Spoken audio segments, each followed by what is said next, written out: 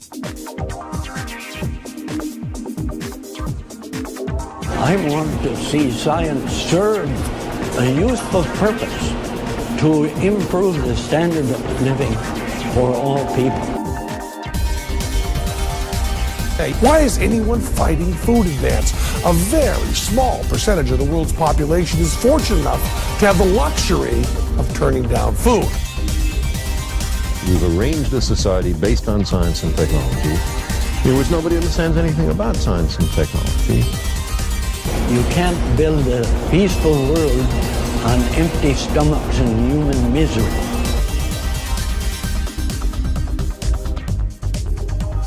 You're listening to Talking Biotech, a weekly podcast illuminating issues in agricultural and medical biotechnology.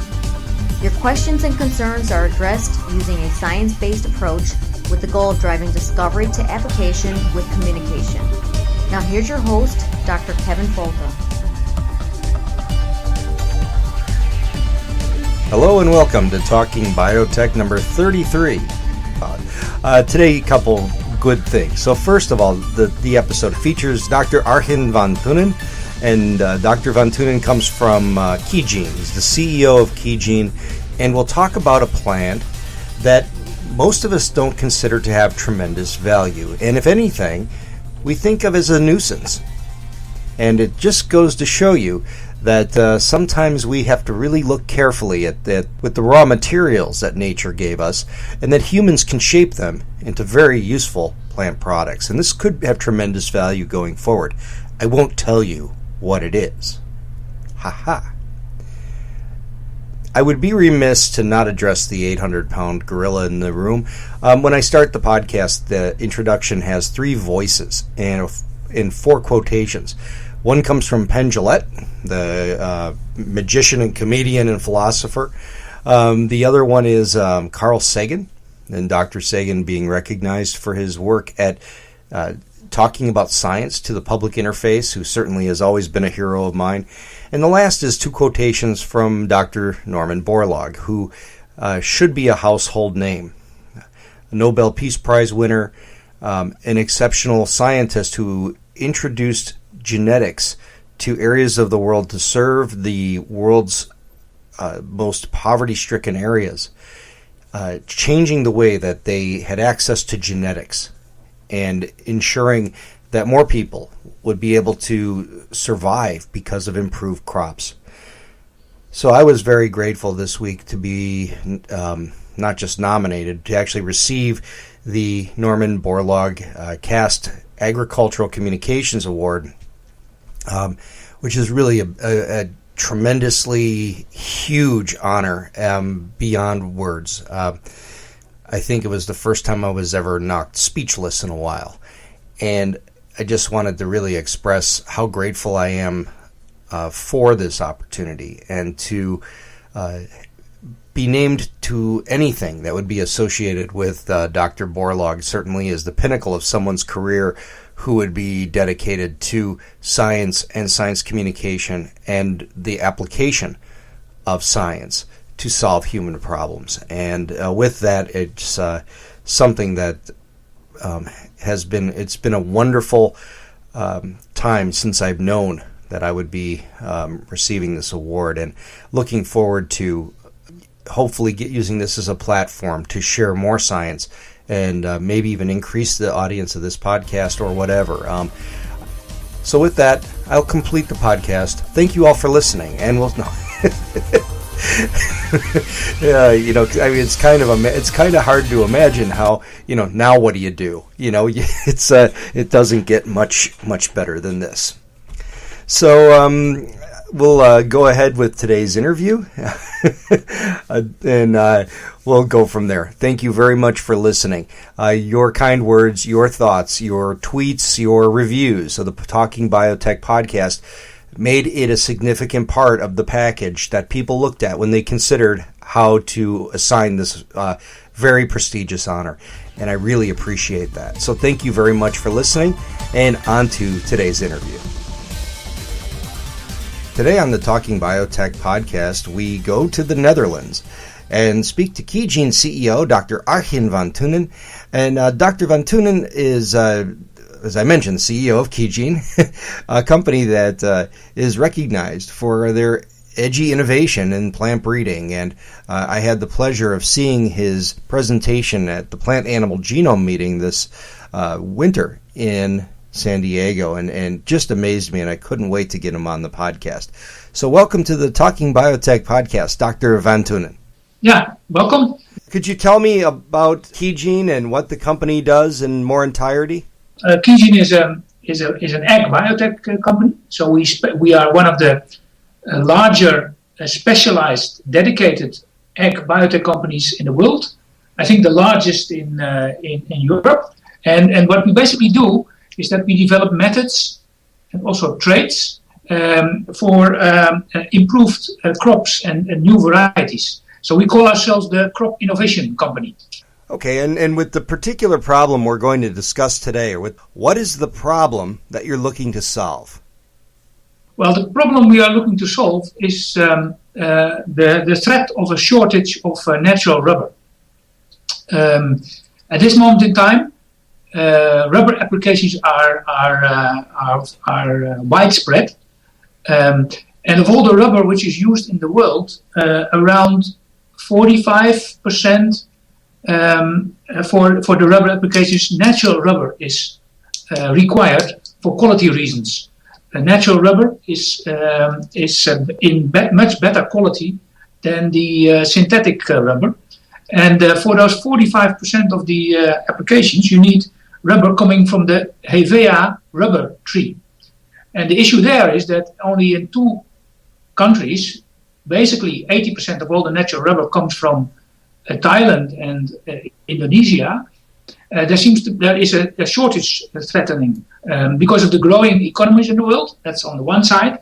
And on the other side, it is also increasingly becoming more expensive to collect the rubber from the rubber tree, with the increased prices also of labor in those two countries. So there's a requirement for more natural rubber, and that also requires an alternative crop. So we need other crops from which we can extract natural rubber.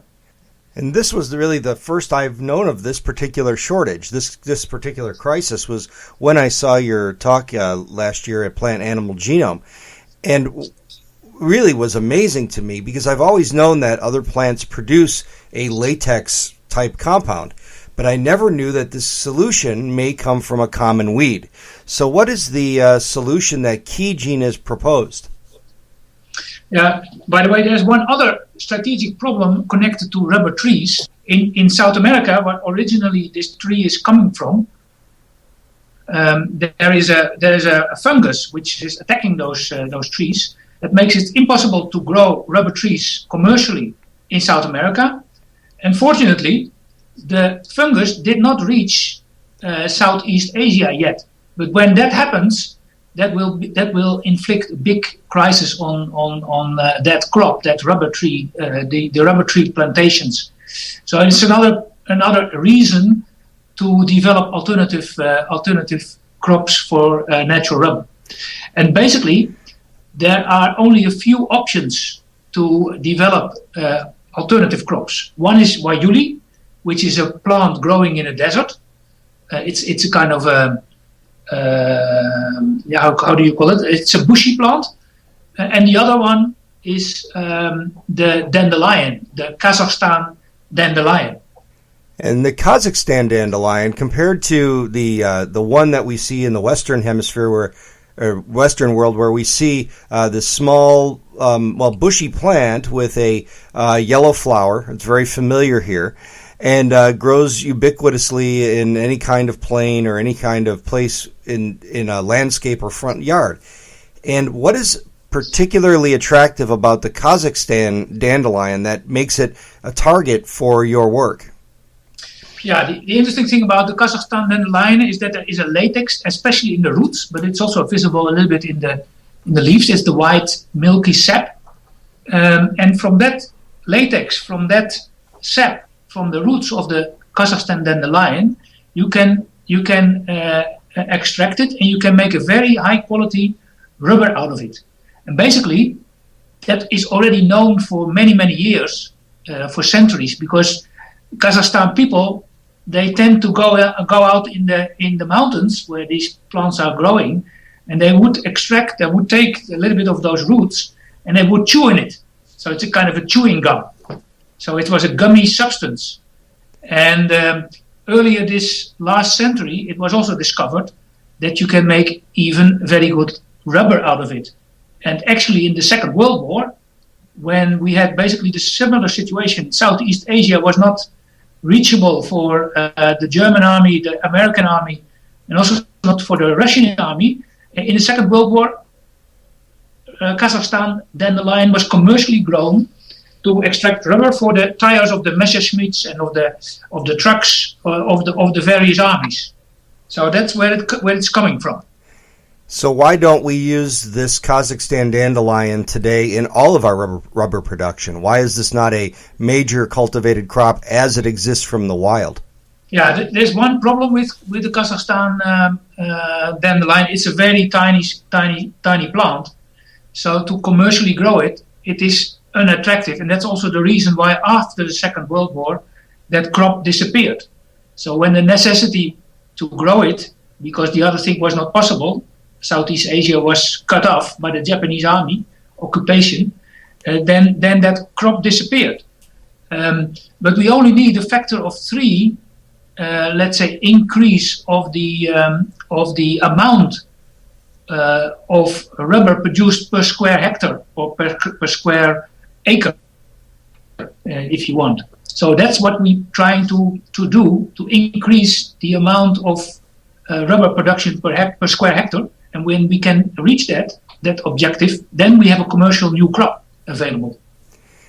You're doing a variety of either crosses or other tricks in order to increase the size and the latex in the dandelions coming through this breeding program. So could you touch on some of the key priorities of that breeding program and some of the strategies you're using? Well, the main strategy, the first and most important trick we are doing is that we are going to make an interspecific cross, which is a cross between 2 species, like crossing between, let's say, a donkey and a horse, if you might think.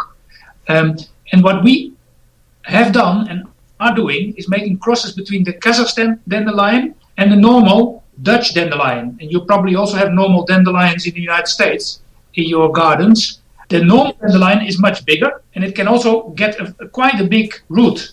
So the first thing we are doing now and have done is to make a cross between normal Dutch dandelion, common dandelion, and this tiny Kazakhstan dandelion. And we succeeded in doing that. And we have selected now plants which have, on the one hand, the fitness and the size of the common dandelion, and on the other hand, the capability of producing the appropriate rubber in the roots from Kazakhstan dandelion. So we have an interspecific cross, kind of a mule in the dandelion world. Yeah, and that's a really important breakthrough in that you're able to have a good cross that has traits that reflect all of the qualities you want. But mules are sterile; they can't reproduce because of the interspecific nature. So, is this a genetic dead end, or how do you propose to take this to the next level if you have this cross that is not necessarily full fertility? Well, first of all, it's not so easy to make the cross, and we did not do it just like that, but we used DNA probing tools to follow the different genes from the Kazakhstan dandelion, which are involved in this rubber biosynthesis. And on the other hand, we also follow the genes which cause the fitness in the common dandelion. And using biotechnology, we could make the perfect combination between those 2 types of genes. So the fitness genes of common dandelion and the latex genes, the rubber genes from the Kazakhstan dandelion. These were combined, and when you do that, you can simply self-propagate the crop which was derived from that. So that is in contrast to the situation between the cross between donkeys and horses. In our case, the plants were perfectly fertile because Kazakhstan dandelion and common dandelion are much more alike than those two animals we were talking about. Okay. So they're close enough where you still can have fertile offspring. I wasn't. Yes. Okay. So I was. I'm thinking about apomixis, an apomixis that's occurring in dandelions, and how has this cross helped you to better understand that process? And apomixis is the ability of a plant, and there is various plants who have that feature to make seeds without fertilization. So the flower just grows, and without pollen from another flower, seeds are produced, and all those seeds are a perfect copy, genetically spoken, from the mother plant. So it's a clone. So it's clonal propagation of seeds. And in dandelion, that is very handy, because if we are talking about production of rubber through dandelion, then we need a lot of seeds. And the cost of seed production, if we have to make individual crosses, or if we have to use bees and humblebees to make all those pollinations, that is going to be very expensive. But if you have the capability of apomixis in that crop, then you have clonal propagation automatically. So you have seed production at a very low cost, and that keeps the whole picture producing a lot of rubber for a restricted amount of dollars, and that keeps that financial pictures very affordable. And it also ensures some genetic uniformity as well, because once you get the correct combination, you're now producing millions of clones. I mean, anyone who's seen a dandelion reproduce, you know that you have all of these seed heads that come through that composite flower, or all these seeds that come through that composite flower that are airborne and on the little parachute, that gets blown in the wind. So you make a lot of dandelion seeds from one foundational plant, which must be a really strong benefit to this approach. Exactly. So if you make the perfect dandelion, you can very quickly propagate it in the same perfect genetic constitution. Yes, indeed. And so why not just use a transgenic approach? Because they're, a genetic engineering approach. We know the genes, as you mentioned, we know genes that can confer size and robust growth, and we know the latex biosynthetic pathway pretty well. So why not just boost that in the one dandelion or increase size in the other?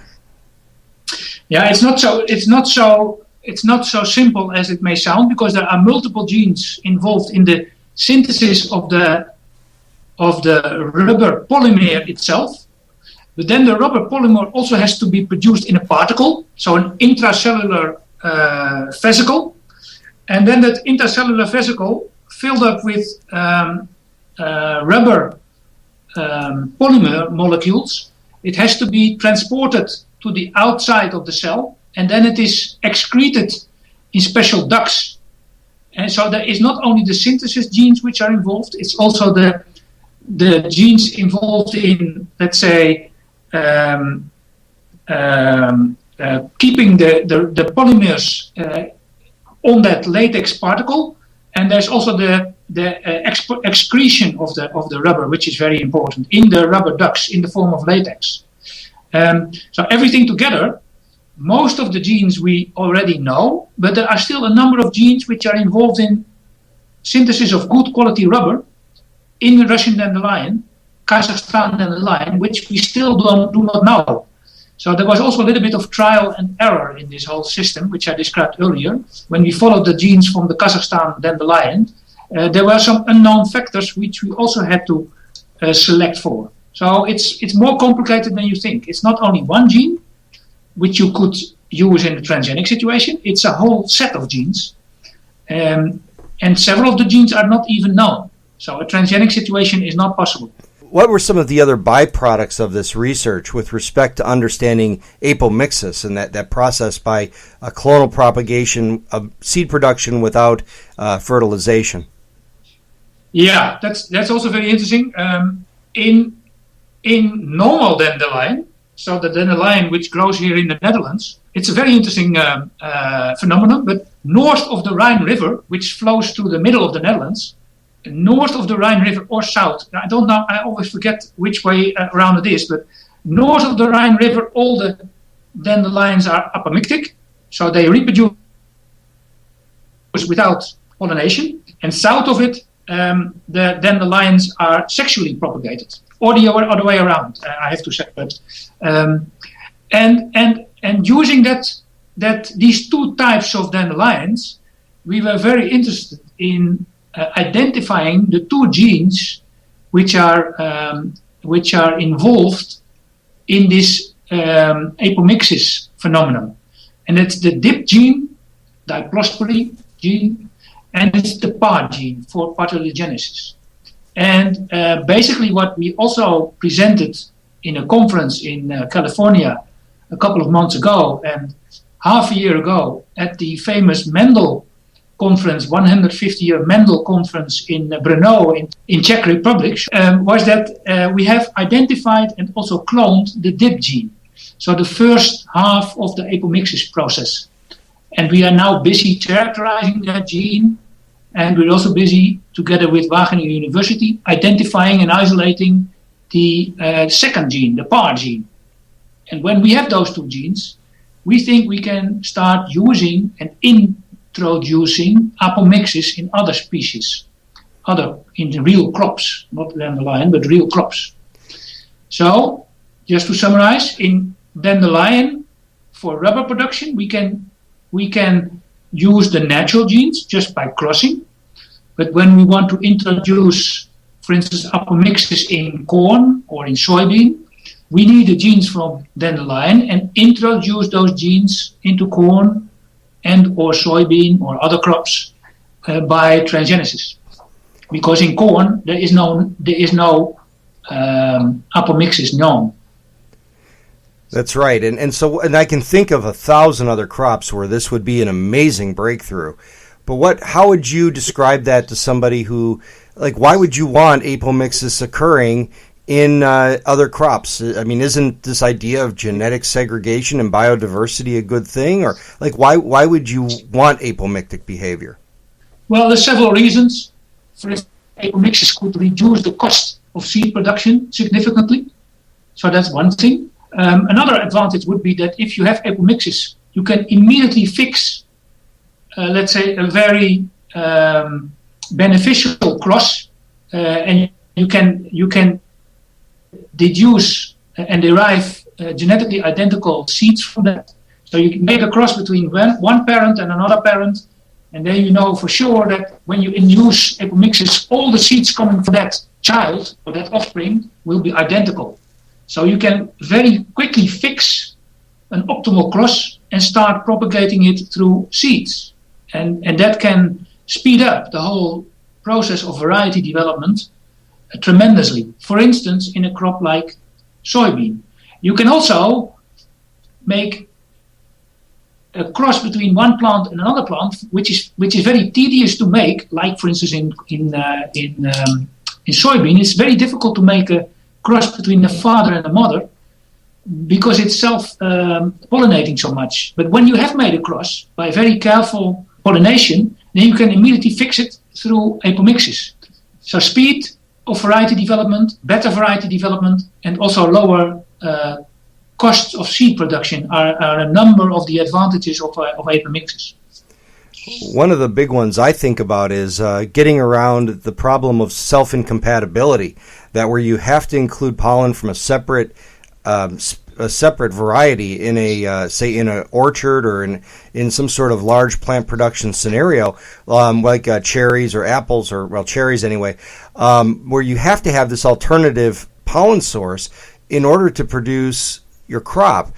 Could this kind of genetic strategy get us around those problems of having to plant multiple genotypes or multiple varieties, even though one of them is not used in the commercial production per se? Yes, indeed, and of course insects to pollinate, and sometimes when we have let's say wet weather, that insect pollination can be a problem. So it will also increase the amount of seed production under bad weather conditions because you don't need the insects or you don't need so much of the insects. So there's a lot of things you can think of here. And that's just, that's what one of the most exciting things about seeing your talk was, here's a really great solution for a modern problem, this problem of decreasing latex availability or rubber, for the production of rubber. But at the same time, you solved a really intriguing basic biology question that may have incredible application in the broader plant field. And it's pretty exciting. And when do you think that we would first start to see dandelion-produced tires for our cars and bicycles? Oh, we already made a tire with rubber coming from Kazakhstan Dandelion, together with a Dutch India company, a tire company, Vredestein. And we already know that the tires made from that dandelion source are very good in quality. So we know already that we can do that. Now it's more a matter of scaling it up and also start growing our interspecific hybrids between common dandelion and the Kazakhstan dandelion in order to produce enough rubber. And probably the first applications will not be tires, but maybe shoes or gloves or other, let's say, applications of rubber in which the volume of rubber amount is much lower, much smaller. I see, and that's I get excited anytime I think about these kinds of breakthroughs, and it seems to be much more sustainable too compared to potentially rubber tree plantations. When you talk about the potential threats from the fungus, that's one issue. But how about just its agricultural impact? If you're talking about water resources or other inputs, is the dandelion something that looks really favorable compared to the traditional mechanisms of production? First of all, you have to compare it with the current production method of natural rubber, which is rubber trees, which goes at the expense of the national forests in Indonesia and on Borneo. I think a number of the ape species are under pressure as a result of a large-scale use of plantations. So that's number one. Secondly, I think there is an advantage in dandelion that it is used to grow on marginal grounds. If you take a look at common dandelion where it's growing, it can grow under relatively poor, let's say, nutritional and water conditions. So my expectation is that the Russian dandelion crossed with the common dandelion, that combination, that it will grow under conditions in which it is very difficult to grow interesting other crops. And then the second thing is you have to, of course, compare it with the situation where we cannot allow ourselves to cut down the last forests in Southeast Asia to produce more rubber plantations. And so I think there's a clear benefit in switching or partly switching towards the use of dandelion as a source for rubber. What kind of time frame are we looking to for us to begin to see apomixis and other plants and rubber from these interspecific hybrids? When will we actually see those products?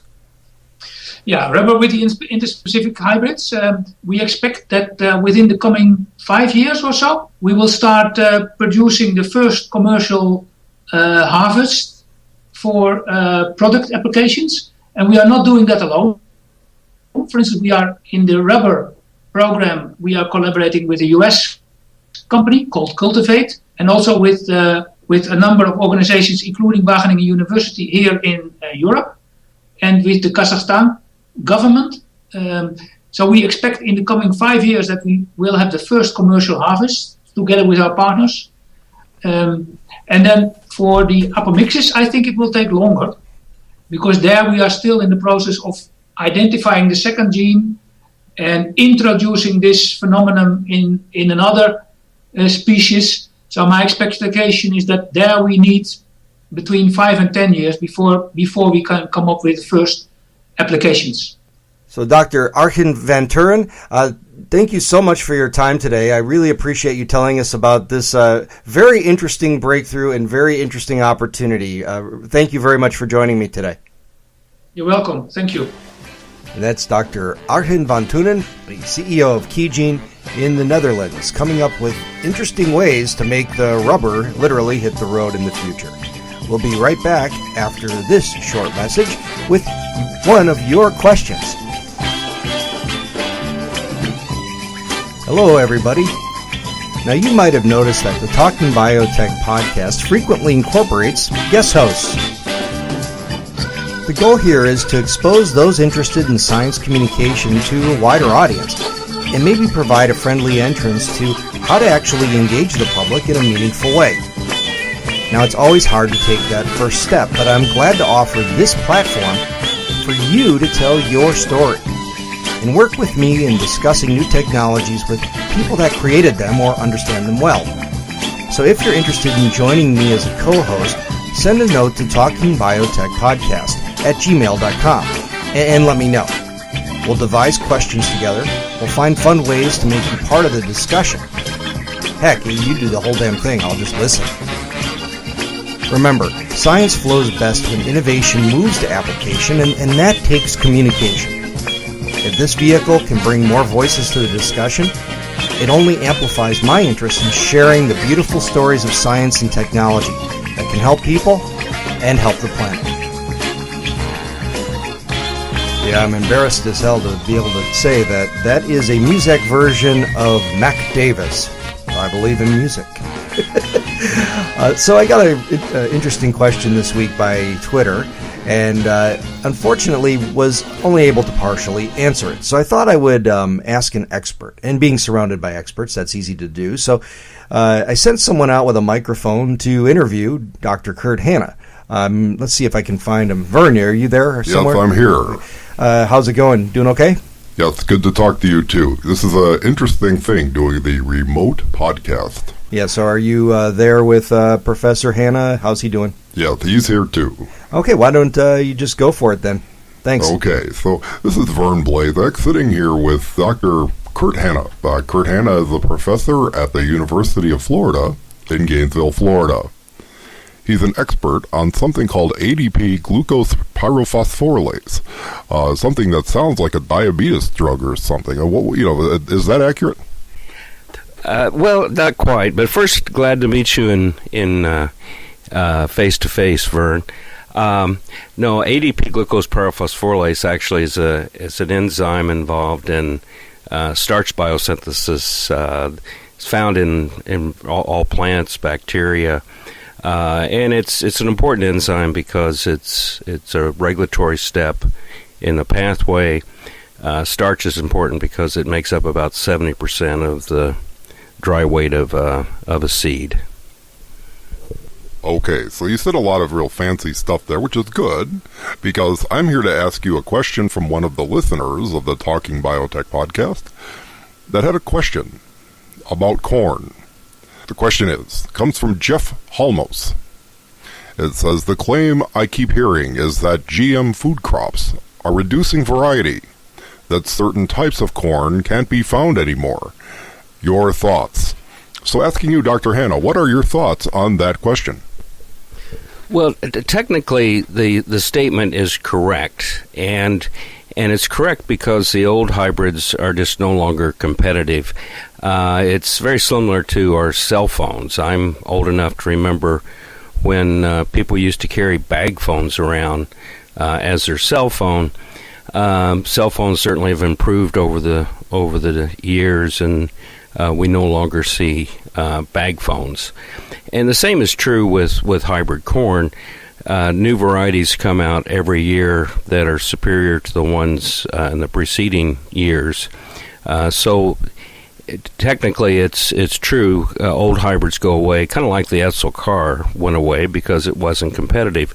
The important point, though, is that the germplasm that was used to develop those hybrids is still available, is still being used in breeding programs. It's valued not only because of the diversity it represents, but also because it's a good source for future hybrids as the environment changes.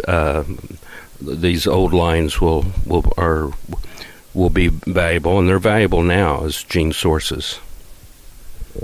And one comment I've heard Kevin make before is that it seems like we're past the bottleneck, that modern molecular tools and genomics technologies allow scientists to perhaps be able to more rapidly introduce these older lines back into more elite lines. And how much truth is there to that we actually are seeing more diversity than maybe we've seen in the previous decade or so? Well, that's Kevin's statement is correct. These new techniques of molecular markers and things allows the breeders to follow these things much more efficiently. The other point that should be made with corn is there's roughly 40,000 genes in the genome of a corn, and about 5% of these, about 4,000 of these genes, are not found in every corn line. So breeders add and subtract genes in the new varieties via breeding. And there are also systems in corn that actually synthesize new genes by taking pieces of old genes and putting them together to make new genes. So simple traditional breeding has actually introduced new genes in the past. How do breeders actually know that a new hybrid may be superior to the old ones? Excellent question. This is done by testing. New hybrids are grown in many locations throughout the world, and there are actually some interesting data developed where people have looked at hybrids, looked at their yields as a function of when they were released. And the data form a very interesting pattern. The breeding efforts lead to about a 1% increase in yield over time. So in, say, 50 years, just by traditional breeding, yield is increased 50%. So new hybrids are looked at quite extensively, tested in many locations throughout the world, and certain hybrids are deemed superior for particular areas of the country. So one hybrid may not be superior, say, in northern Illinois versus, say, southern Missouri or northern Florida. So these are environmentally sensitive differences, and each variety is chosen for a particular location. Well, that's really wonderful. So you're not just a professor. You also have been known to fall off a combine here and there. So what do you know about farming? Interesting point. You've been talking to some friends of mine, I can tell. I was born and raised on a farm in Indiana and remain active in the farming operation. I do go back every fall and run a $300,000 combine. And yes, I did fall off and broke some ribs, actually. Unfortunately, it was the beginning of the season, and I had to continue harvesting until the crop was harvested. Well, Professor Emeritus Kurt Hanna, thank you so much for your time today. This is Vern Blazek for Talking Biotech, and back to Kevin Folta at the Mothership. Thank you, Vern, and thank you, Professor Hanna. Always wonderful to work with experts who can answer someone's question. So if you have questions, send it to me at talkingbiotech@gmail.com. And if I can't answer it, I'll track down one of the 50 colleagues I work with or the hundreds of people I work with who can answer that question. And we'll take care of you. So ends episode number 33. And I want to thank you for listening, but more importantly, I want to thank you for your support. Over the last year or whatever it's been the support of strangers, people who I don't know, reaching out and saying thank you, people saying, defending me online, people discussing the reality of the science and the reality of what I do with the people who don't, and the people who want to really malevolently kind of tarnish my record and reputation. I appreciate that a lot. When I was off on hiatus from November to February, I would run and hear the theme song of this podcast. I would hear those quotes going on in my head. I'd listen to the episodes, and I'd be so upset because I just wanted to be back doing this. And it really means a lot, not just to be back here with you, but also to receive the recognition of the Borlaug Award. That really, that's, like I said earlier, where do you go from there? It really is an honor beyond words, and we all need to be stepping up and taking care of the work that he's no longer here to do. We got big shoes to fill, and we need to step up our game to make sure that we're moving technology into the hands of those who need it. So I will conclude that for today, but listen to this. It was a song that was produced, I can't remember the guy's name who does this. I met him. He's really good. For CIMMYT, the International Center for Maize and Wheat. And it's all actual interviews or words of Dr. Borlaug that have been melded together musically and tell a beautiful story. So thank you so much for listening to Talking Biotech. Listen to this, share it with some friends. Thank you very much. I grew up on the land, on a small farm in northeast Iowa. I felt that families on the lands needed help from scientists, and I dedicated my life to science. The first and foremost problem in this crowded and overcrowded world is one of food. And the magnitude of the problem that confronts us is fantastic and frightening. In many parts of the world, yields are very low. We cannot continue to ignore this problem of food. Food distribution is of prime importance to solving human problems. How do we draw attention to its importance? It has to come from within. And I am not one to sit idly by and see man increasing his numbers faster than food production. I am not one to sit idly by. If I have anything to contribute to this world, I'm going to play that card and play it hard. When I know that our scientific facts are right, I'm going to play that card and play it hard. We must continue to improve our technology if we are to keep pace with this growing demand for food, if we are to have a stable world. The good farmer is the person who can put all the pieces together. It starts with production, then you have to have the variety. Proper time of preparation of the land for planting. It must be executed by people who have the motivation. Plants talk to you. They tell you whether they're healthy, whether they're happy, and the way they grow and develop is an outward manifestation of this. The plants will talk in a quiet, intelligent voice. You have to live with them. You have to feel their pulse. This is very critical. Look what happened to the dinosaur.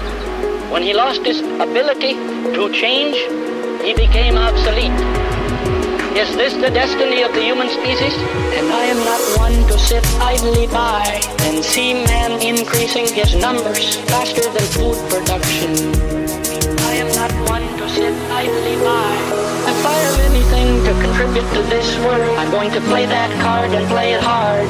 When I know that our scientific facts are right, I'm going to play that card and play it hard. It is my hope that all who are born into this world, we can provide with the basic necessities for a decent, humane life. And this seems to be urgent to me, to try to help in some small, modest sort of way. We might be surprised how much we could improve the environment.